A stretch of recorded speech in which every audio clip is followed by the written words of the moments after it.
Metro ఉదయం news కి స్వాగతం. 79వ స్వాతంత్ర దినోత్సవ వేడుకల సందర్భంగా వరంగల్ ఆర్ఎన్టీ రోడ్లో పట్టణ ఆర్యవైశ్య సంఘం ఆధ్వర్యంలో ఘనంగా స్వాతంత్ర వేడుకలు నిర్వహించారు. సందర్భంగా ఆర్యవైశ్య సంఘం అధ్యక్షుడు మాజీ మేయర్ గుండా ప్రకాశ్రావు జెండా ఆవిష్కరణ చేశారు. అనంతరం ఆయన మాట్లాడుతూ ఎందరో మహనీయుల త్యాగ ఫలితమే మన ఈ స్వాతంత్ర వేడుకల కారణమని, వాళ్లు చూపిన అడుగుజాడల్లో నడుచుకుని దేశ అభివృద్ధికి పాటుపడాలని అన్నారు. ఈ కార్యక్రమంలో భద్రకాళి దేవస్థాన ధర్మకర్త తోపునూరి వీరన్న, పట్టణ ఆర్యవైశ్య బాధ్యులు పాల్గొన్నారు.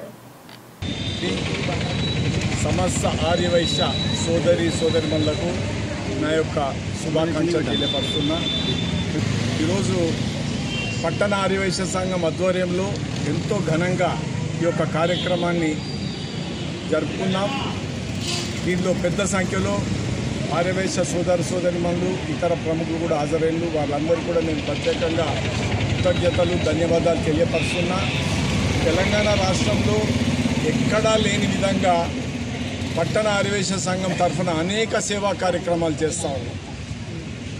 గత అనేక సంవత్సరాల నుంచి ఏ పేద ఆర్యవైశ్య అమ్మాయికి పెళ్ళైనా కూడా మమ్మల్ని సంప్రదించేది ఉంటే 1.5 గ్రామ్స్ బంగారు మంగళసూత్రాలు, 10 గ్రాముల మట్టెలు, 2500 క్యాష్ ఇస్తూ ఉన్నాం. దానికి కళ్యాణ మస్తాన్ స్కీమ్ పేరు పెట్టాం. అలాగే ఎవరైనా చనిపోయేది ఉంటే, దాన సంస్కారాలకు ఇబ్బంది ఉంటే అంతిమ సంస్కారం స్కీమ్ ద్వారా నేనే స్వయంగా వారి దగ్గరికి పోయి 4000 రూపాయల ఆర్థిక సహాయం ఇవ్వడం జరుగుతుంది. ప్రస్తుతం 5000 ఇస్తా ఉన్నాం. ఈ 2 స్కీమ్సే కాక ఒక లైబ్రరీ సక్సెస్ఫుల్గా నడుస్తాను. ప్రతి నెల 25-26వ తారీఖు నాడు చేయూత అనే స్కీమ్ ద్వారా ప్రతి వితంతు, వికలాంగులు, వృద్ధులకు 250 రూపాయల చొప్పున దాదాపు 200 మందికి పెన్షన్స్ ఇస్తాను. ఈ స్కీమ్స్ అన్నీ కూడా గత 10 సంవత్సరాల నుంచి మేము అమలు చేస్తూ ఉన్నాం. ఇదే కాక విద్యాప్రాప్తి రస్ అనే ఒక స్కీమ్ ద్వారా స్కాలర్షిప్స్ ఇవ్వటం, ఉన్నత విదేశీ విద్యా స్కీమ్ ద్వారా ఎవరైనా విదేశాల పోతే మమ్మల్ని సంప్రదించేది ఉంటే తక్షణ ఆర్థిక సాయం ఒక 10,000 రూపాయలు మాత్రం మనం ఇవ్వటం జరుగుతూ ఉంది. అంతేకాక ఉన్నత వైద్య విద్య, ఇలాంటి ఎన్నో మనం చేస్తూ ఉన్నాం. వాసవి మాత దర్శన్ స్కీమ్ ద్వారా ఇప్పటి వరకు 43 నెలలు అవిశ్రాంతంగా క్రమం తప్పకుండా మనం బస్సులు తీసుకుపోయినాం. ఈ మధ్యన ఇక్కడ కొన్ని దుష్టశక్తులు వచ్చి దీన్ని కబ్జా చేయాలని ఏదైతే ప్రయత్నం జరుగుతూ ఉందో దానివల్ల గత నెల మేము తీసుకుపోలేకపోయినాం. 43 మాసాలు వాసవిమాత 2000 మంది పైగా స్వయంగా పోయేది ఉంటే 5000 రూపాయలు ఖర్చు అయితే, మన దాంట్లో 525 ఉంటే ఇచ్చితే వారికి సకల సౌకర్యాలతోటి తీసుకుపోతాను. అది జీవితంలో మరుపు లేని మధుర అనుభూతిని కలిగిస్తుందనే విషయం మీకు తెలియపరుస్తున్నా.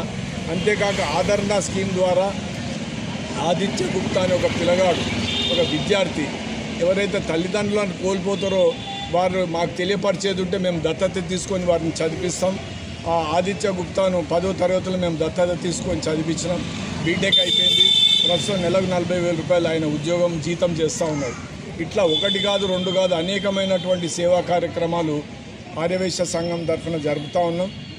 కాబట్టి దీని ప్రజల సహకారం ఉన్నది. వీటన్నిటితో పాటు 11 పర్పస్ సంఘాలు పట్టణ ఆర్యవైశ్య సంఘం ప్రిమిసిస్లో మేము నడుపుతా ఉన్నాం. పట్టణ ఆర్యవైశ్య సంఘ కార్యవర్గానికి కానీ కార్యదర్శి కానీ దానికి ఎలాంటి సంబంధం లేదు. దాని ప్రతి ఫైనాన్స్ కార్పొరేషన్ వ్యవస్థాపక అధ్యక్షుని నేనే.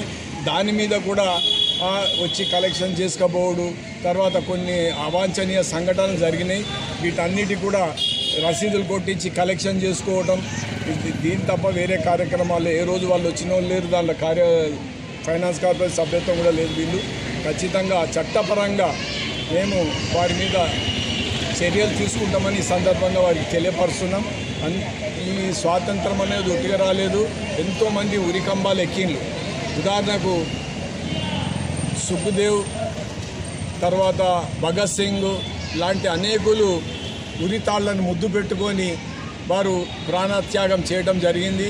మహాత్మా గాంధీ, జాతిపిత మహాత్మా గాంధీ కూడా ఒక ఆర్యవైశ్యుడు. ఆయన నేతృత్వంలో మనం స్వాతంత్రాన్ని సంపాదించుకోవడం జరిగింది.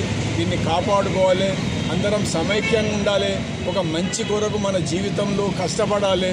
ఈ దేశ స్వాతంత్రం ప్రాణాలనే తృణప్రాయంగా త్యాగం చేసినటువంటి మహనీయులను చరిత్రను ఇప్పుడు మనం జ్ఞాపకం చేసుకోవాలి. అలాంటిది మనలో మనం ఐకమత్యం లేకుండా అధర్మానికి సపోర్ట్ చేయడం కూడా అధర్మమే అవుతుంది. కనుక ధర్మము న్యాయము మంచికి సపోర్ట్ చేసే భవనాలు పెంచుకోవాలి. ఏ ఫోర్సులకు దేని కూడా భయపడాల్సిన అక్కర్లేదని నేను ఈ సందర్భంగా తెలియపరుస్తూ నా మీద పూర్తి విశ్వాసం ఉంచినట్టు ప్రతి ఒక్కరికి కూడా కృతజ్ఞతాభివందనలు తెలియపరుస్తూ తీసుకున్నా. జై హింద్, జై భారత్.